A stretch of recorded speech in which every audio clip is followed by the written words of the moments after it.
Wala ko famille conscient jeunesse conscient mali kono mali ko fe kartama ko petini no atane do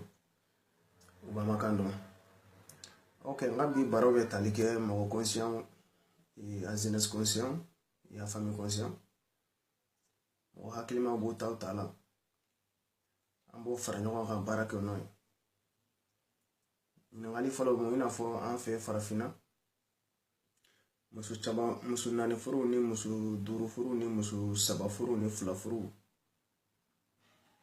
bi baro bokan sabu an fe do be musu nani do yere be duru ta an ke ni fe an ga dina ni islamia ya ira ina fo nani de kan ngata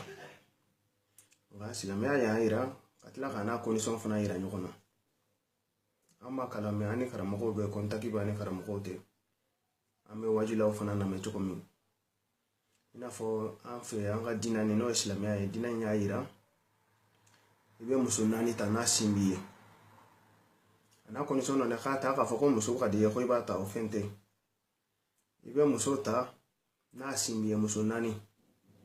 nga amusunani ashika na kongo kano mina hana madema na Kenya no dianye fe ti singa besoro nga o dianye fe chama nga soro fe o ka ku ke taw be khanya ke kelenyi mais en fait musunani tigo musu flatigo musu sabatigo en fait khafo ko da de doko parce que mba fo ina fo da la fin do khafo wa anga sariya ya ira chama boke musu kadinye mba fonda la ko musunani furu asariya ya ira sinamaya ya fo kana condition mi nyogo no fe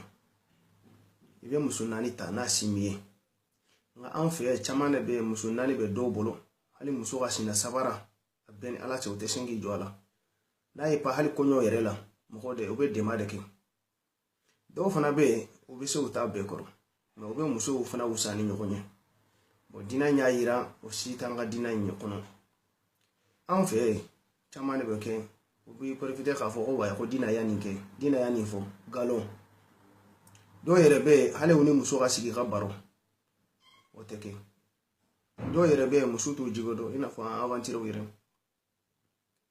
ebe sanani sanseba ke Europe obi Algérie obi Tunis Guinée Equatoriale Mauritanie Libye tungaranke be ebe san chamanke ibe boka ta furke ni musu nyere te nyogondo yere musu yere bange ba ko be musu fi do fana be ame wati munabi abede be kebi do fana be obi nyogo soro photo la furu be ke photo la furu be ke fembe la sison do be simo do be tnya mu chana ode be do sino chama be o ka chani banashi no manya san abi foko de fobe musula de fote musula de fobe an chew yere de fodo folo ko matla ina fo musuna ni furu matla ina folo musuna ni beta na condition me kona ni be sakoro mais en fait nitini balima muso tu gelala itina to aka souffrir ita fe ka souffrir to balima muso beta furu do de mo abeta di o mo ma o tiki tisinki joden de fase fo ila de on be soro be chia han denga o kon la taka atesiro o be dengo je o kon la wori mo be du ko saki no ka kayen na o be toke ka suru te do bela ko nga dina ko islamia ya ira ka fo musunani beta musunani ana condition me nyona ana ku ke taw de be kenyo binia musu saba fanata iba be ke kele imanya ibe drome tanduma abeke tantain ebe doge tanya ka doke mwain anga dina mofo ni manya ya musunani ta iba beke tantain ka dori ka tang di doma ka bina ni dudoma me an fe wode beke obe nyoko nga susu nya ka ta di nyoko ma turube ni na bi meta shofo ba yele maka ko sakoy o ko so chama bi bara ko danga dia be chano nga danga dia ni na folotiga utenyo ko kasila en fait karata mo ba fo chukumi ko ni danga de be do kono abe do tigi yake ni mi janto abe do tigi yake yero bo ne mo de famu ko abi muso nani be bolo e ti sinki jo hala ka defase la sabara be tegela imana muso do ye ibu ye unablale fo tu bolo parce que ni ami be laben ke fana ba mo ngote ni bolo bi khosro mo se fana da kausa mais chere ba nya ba la pia sigile ale ka ta logo ni ka di muso mo atekela na songo mina muso otokela burso kono la ina fa fe burso kono na songo te bolay nga moes an na songo te bonsa mais sabara bi senga da ka sanga di muso mo fini bi senga sanga di muso mo bon do fana muso do fana be kamu da ka tambe choko o be chew dima o muso be nga o muso de ka do na fora seria yere la nga seria ni ya muso ta yere bi jo muso fembe mais en fait ambe muso furu de ka foko dilan no fe obe haketo kuma be na foto ko do parce que on fa flow ni ba flow men na me nga message de do no da fa ngo conscient bo ko hakina tala ambe baraka na to mais en fait on ba fo le dro ko ka muso furu dilan no fe par exemple le be muso do ta den ko bi sanga gelamo bi fulana to wajibi o be muso do ta ina te nyoko famu ni ta fe rabla ibe do faraka ngame en fait ou ba fo de ni do yere ma dese sans saba ko muso furu demicha ni shege wolon vla fota e kele ne bi ite barakela ne ma barake meni sige singa ki imane sige ki bulle singa ka fo ko wai de on baki fi ka garantie bla de on fana nya de ni ma garantie mo bla de on nya de on te songo kela ne ire be doni ke de on nya ka sini ya sige dila de on nya misali ala ka fo ko do fana ba fo ni nya fo ni misali ya la do ba fo Europe ni Afrique te kele c'est vrai sinon ya depuis muso kono ma do ya ka de nga sini ya sige be blanya Europe muso mana jigin fana aka sini ya sige konto de be la den to la fo abisi 18 ans maroro doni mun ba ka konto la yoro do gouvernement be sarake yoro do fana te kele nyamana be na ka seria do den wori mun be na di de machine o be bara keno mais en fait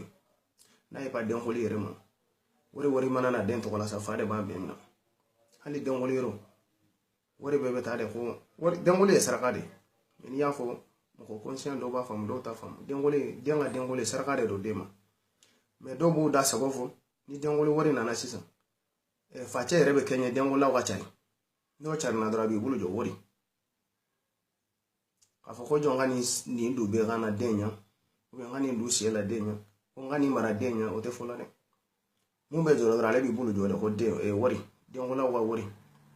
den woli mana na o be wori mu di dema fa che be kenyo mi na lima sa fana te sanga di bama fo te sanga di bama en fait amaka muso maltraité bon en fait aventure la ebe san nani ke beta mana be muso fu kalu saba kalu nani be bolo kana wala bulu kabako de no mais ante sanga bla mun ko so o e anyere ka ku ke taw mais ni manya ibe ku mu fana ke iba ke ni jele ai muso ti jigo do ita jigo do ebe na kalu kele kalu saba imene ba e kalu woro si moy do fana be san kele ke mo be san kele ke mo ma chama la do yere be san nani yere bo mo kele kele be do be san nani ke nga ni tagare beta mo majorité kunda de do beta kalu saba kalu nani kalu fula do yere beta tritan dro yere do fana beta kalu kelere kalu kele ngono musuma grasi be bol kana ibana dro sankele me dafa ya me ko musona sila e biti sanga blabli bon o fe namba ku ke anga jate mina kan janto yere la janto yere la ne korosu kai no da fonga video chamana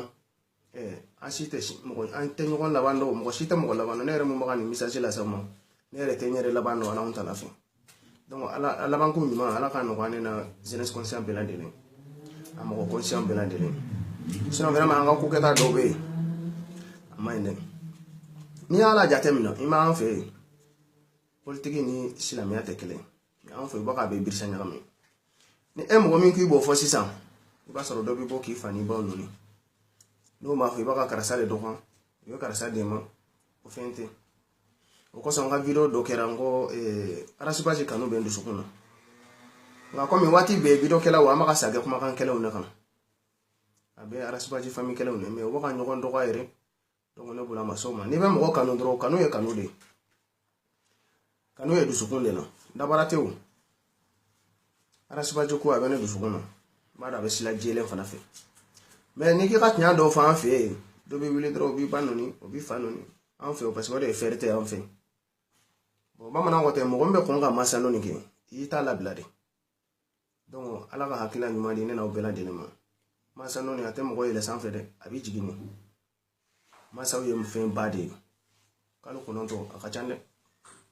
ka tila tuguni n'i sɔrɔla fana fo k'i hadamaden ba de don ne hakilina baw de kan ka kɛ an ka fɛrɛtɛ ye mais bangebagaw de bɛ ka lebu an maliyɛnw fɛ Facebook mɔgɔ bɛɛ b'a kalama sa videokɛlaw bɛ ka ɲɔgɔn dɔnni kuma bɛ yen kuma caman bɛ yen mun kan ka fɔ ani mun man ɲa ka fɔ aw ɲɛ b'olu la mais aw yɛrɛ bɛ ka ɲɔgɔn masaw de nabila o de kosɔn politique ko filɛ nin ye n'i k'i ka continuer n'a ye dɔw bɛ n'i dɔgɔya fu o de k'i ka wusa n'a ye donc n'a ye dɔgɔya e n'a bɛɛ kɛra kelen ka ban parce que bamananw ko tɛ ko fali man'i ta n'i y'a ta aw bɛɛ y'o fali kelen donc kuma caman bɛ yen a nafa ka dɔgɔ an ka bangebagaw minɛ mɔgɔ tɛ ni ala ye mun d'i ma i tɛ se ka bɔ o la dɛ bangebaga dɔw ka ɲi dɔw fana man ɲi nka bɛɛ bɛ dépend ala de la ni ala ye i bɛn mun ma i tɛ se ka bɔ o la dɛ donc an bɛ dugawu kɛ ala ka hakilina ɲuman d'an ma assalamu alaikum